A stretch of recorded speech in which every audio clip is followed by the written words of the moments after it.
Hello students, मैं मनीष भार्गव कक्षा 12वीं फिजिक्स के इस वीडियो में पुनः आपका स्वागत करता हूं।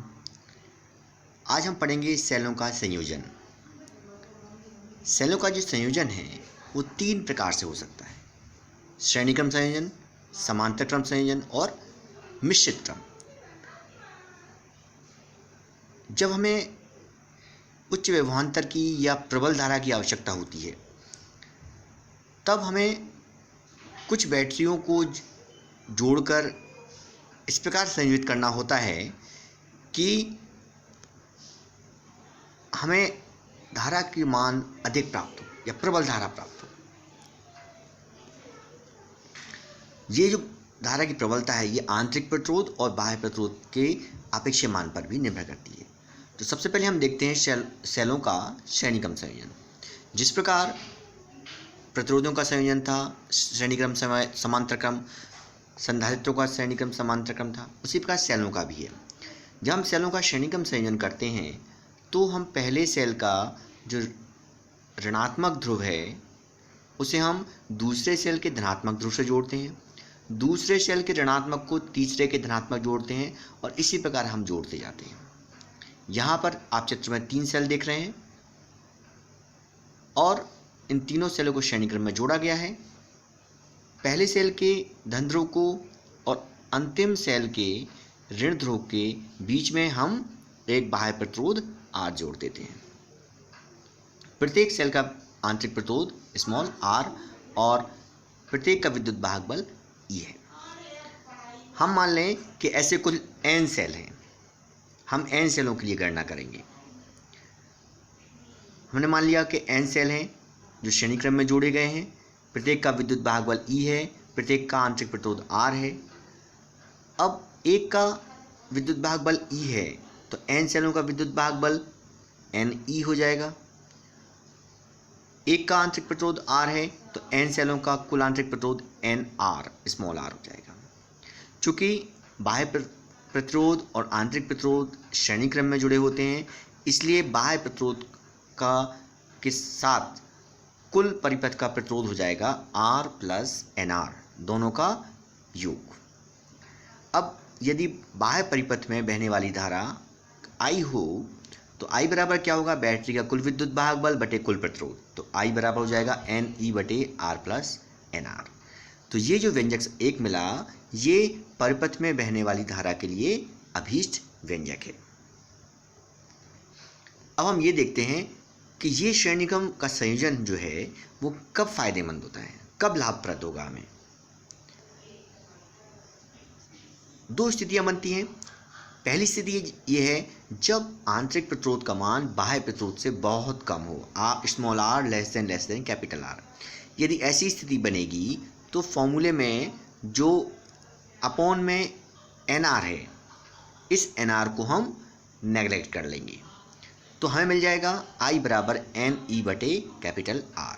तो नीचे R प्लस Nr था N स्मॉल r, वो N स्मॉल r को हम नेगलेक्ट कर दिया तो अब हमें मिल गया small n into E upon R।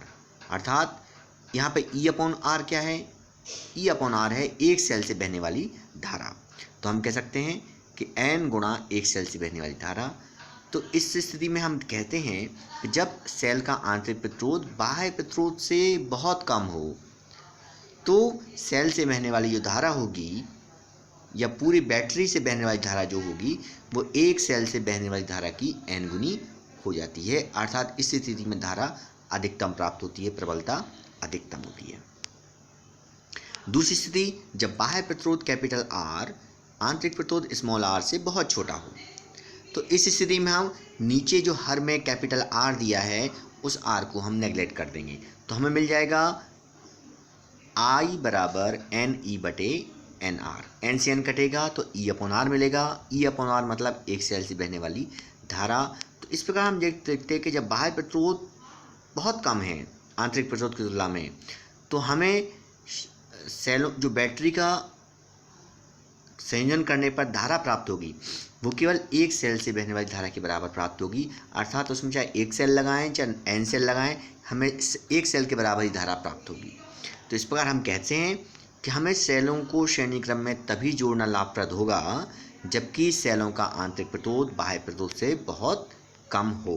Question आपका इस प्रकार बनता है कि सेलों का श्रेणीक्रम संयोजन क्या है, यह संयोजन हमें कब लाभप्रद होता है। तो आपको ये बताना पड़ेगा कि जब हम सेलों को श्रेणीक्रम में जोड़ें तभी जोड़ें जब आंतरिक प्रतिरोध का मान बाह्य प्रतिरोध से बहुत कम हो। दूसरा संयोजन देखते हैं, समांतर क्रम संयोजन। समांतर क्रम संयोजन में क्या होता है, हम सभी सेलों के धन ध्रुव को एक बिंदु से जोड़ते हैं और सभी सेलों के ऋण ध्रुव को दूसरे बिंदु से जोड़ते हैं और दोनों बिंदुओं के बीच में हम बाह्य परिपथ लगा के बाह्य प्रतिरोध जोड़ देते हैं। इसमें भी हम यही मान लेते हैं कि n सेल हैं, सभी सेल समांतर क्रम में जुड़े हैं, प्रत्येक का विद्युत वाहक बल E है कैपिटल और प्रत्येक का आंतरिक प्रतिरोध स्मॉल r है। चूंकि सभी सेल के धन ध्रुव एक बिंदु A से हैं और दूसरे बिंदु ऋण ध्रुव दूसरे बिंदु B से जुड़े हुए हैं, तो कुल विद्युत वाहक बल जो होगा वो कैपिटल E ही होगा। सेल समांतर क्रम में जुड़े हैं तो उनके आंतरिक प्रतिरोध भी समांतर क्रम में जुड़े होंगे। यहाँ ध्यान दें, आंतरिक प्रतिरोध समांतर क्रम में है, लेकिन आंतरिक प्रतिरोध को जब हम बाह्य प्रतिरोध में जोड़ेंगे तो वो अलग क्रम हो जाएगा, वो श्रेणी क्रम रहेगा। तो आंतरिक प्रतिरोध सभी समांतर क्रम में जुड़े हैं, इसलिए परिणामी आंतरिक प्रतिरोध होगा r dash 1/r dash equal to 1/r कहाँ तक, n तक। तो इसका मान मिलेगा n/r।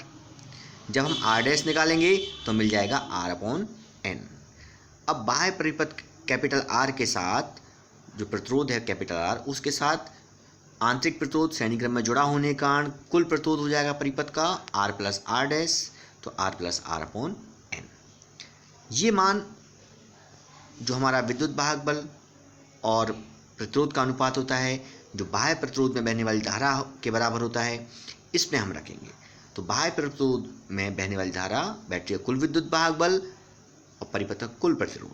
कुल विद्युत वाहक बल E है क्योंकि सभी सेल के एक ध्रुव धन ध्रुव एक बिंदु पर ऋण ध्रुव दूसरे बिंदु पर जुड़े हैं। अब I बराबर E/r प्लस R/n। नीचे वाले को हम हल करेंगे एलसीएम लेके, तो n पहुंच जाएगा ऊपर, तो I बराबर हो जाएगा NE/nr प्लस स्मॉल r। ये बाह्य प्रतिरोध में बहने वाली धारा के लिए व्यंजक है जबकि सेल समांतर क्रम में जुड़े हैं। हम देखते हैं कि ये कब लाभप्रद होगा। पहली स्थिति, जब आंतरिक प्रतिरोध बाह्य प्रतिरोध की तुलना में बहुत कम हो। तो इस स्थिति में जब आंतरिक प्रतिरोध कम है तो I बराबर NE/nr प्लस स्मॉल r है, तो इसमें स्मॉल r को हम नेगलेक्ट कर देंगे, तो I बराबर हो जाएगा NE/nr E/r, एक सेल से बहने वाली धारा। तो इस स्थिति में हमें ये लाभप्रद नहीं होगा। दूसरी स्थिति देखते हैं, जब r छोटा है कैपिटल R स्मॉल r से बहुत छोटा है। तो इस स्थिति में हम समीकरण 1 में जो कैपिटल R वाला पद है उसको हम छोड़ देंगे, तो हमें मिल जाएगा I बराबर NE/r या n इंटू E/r। E/r एक सेल से बहने वाली धारा होगी, तो हमें मिल जाएगा कि n गुणा एक सेल से बहने वाली धारा। तो हम ये कह सकते हैं कि जब सेलों को हम समांतर क्रम में जोड़ेंगे और यदि प्रत्येक सेल का आंतरिक प्रतिरोध बाह्य प्रतिरोध की तुलना में अधिक होता है, तो इस स्थिति में हमें धारा n गुना प्राप्त होती है, अर्थात अधिकतम होती है। तो हम समांतर क्रम में कब जोड़ें, जब आंतरिक प्रतिरोध बाह्य प्रतिरोध की तुलना में बहुत अधिक हो। तो समांतर क्रम संयोजन कब लाभप्रद होगा, जब आंतरिक प्रतिरोध बाह्य प्रतिरोध से अधिक हो। अब हम मिश्रित क्रम देख लेते हैं।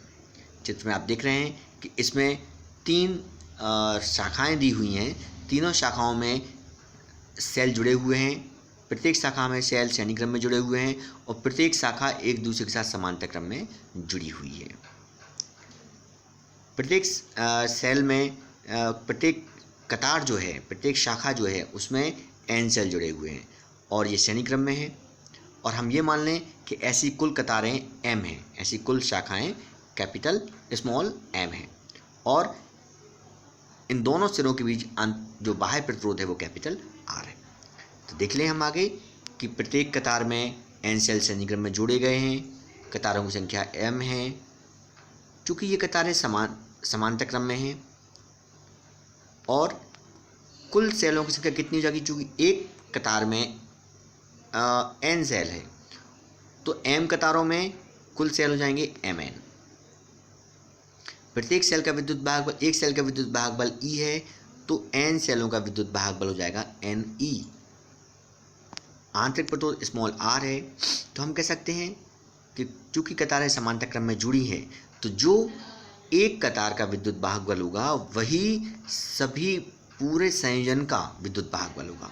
तो पूरी बैटरी का कुल विद्युत भाग बल हो जाएगा Ne। प्रत्येक कतार में जुड़े सेलों का आंतरिक प्रतिरोध Nr। अब हम देखेंगे कि ये कतारें जो समांतर क्रम में जुड़ी हैं, तो इस स्थिति में यदि इनका बैटरी का आंतरिक प्रतिरोध R डैश हो तो 1/R डैश इक्वल टू जाएगा 1/NR plus 1/NR plus 1/R m बार। तो m/NR जब हम R डैश निकालेंगे तो NR/m हो जाएगा। अब बाह्य प्रतिरोध R के साथ R डैश श्रेणी क्रम में है, तो कुल प्रतिरोध हो जाएगा R plus R dash, R plus NR/m। अब बाह्य प्रतिरोध में बहने वाली धारा हो जाएगी बैटरी कुल विद्युत भाग बल परिपथ का कुल प्रतिरोध, तो I बराबर Ne/R प्लस NR/m। m का LCM लेके हम करेंगे तो m पहुंच जाएगा ऊपर, तो I बराबर हो जाएगा MNE/m capital R plus NR। ये परिपथ में बहने वाली धारा के लिए व्यंजक प्राप्त हो जाएगा। अब इसी की सहायता से हम ये निकालेंगे ये संयोजन कब लाभप्रद होगा। तो हम देखेंगे कि नीचे जो पद है Mr प्लस NR, जिसका मान जितना कम होगा I का मान उतना ही ज़्यादा होगा। तो Mr प्लस NR कम होने के लिए हम एक संयोजन लेते हैं कि Mr प्लस NR बराबर √Mr माइनस √NR का whole square plus 2 √Mr NR। Actually में ये √Mr माइनस √NR का होल स्क्वायर का सूत्र a माइनस बी का होल स्क्वायर है, जिसको हमने इस पर अरेंज करके लिखा हुआ है। चूँकि √Mr माइनस NR का होल स्क्वायर लगा हुआ है, इसका मान ऋणात्मक नहीं हो सकता है, तो Mr प्लस NR न्यूनतम कब होगा, जब इस पूरे का मान वर्गात्मक संख्या का मान 0 हो। तो √Mr माइनस NR का होल स्क्वायर इक्वल टू 0 हो जाएगा। इसको हम सॉल्व करेंगे तो हमें मिल जाएगा, हम इससे R की वैल्यू निकालें, R बराबर मिलेगा हमें NR/m। तो हम कह सकते हैं कि सेलों के मिश्रित क्रम में बाह्य परिपथ में बहने वाली धारा के मान को अधिकतम होने के लिए बाह्य प्रतिरोध के मान को सेलों के समूहन से बनी बैटरी के आंतरिक प्रतिरोध के बराबर होना चाहिए।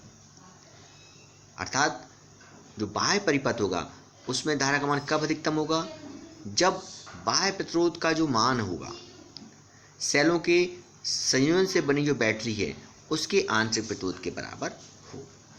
तो इस स्थिति में अधिकतम धारा I मैक्सिमम इक्वल टू मिल जाएगा ME/2R या AI इक्वल टू कहते हैं NE/2R। तो इस प्रकार हमने तीनों प्रकार के संयोजन देखे और तीनों प्रकार के संयोजन के साथ हमने ये बात की कि कब हमें संयोजन लाभप्रद होगा। आशा है आपको ये वीडियो अवश्य पसंद आया होगा, इसका आप अभ्यास करें। अगली वीडियो में हम फिर मिलेंगे, तब तक नमस्कार।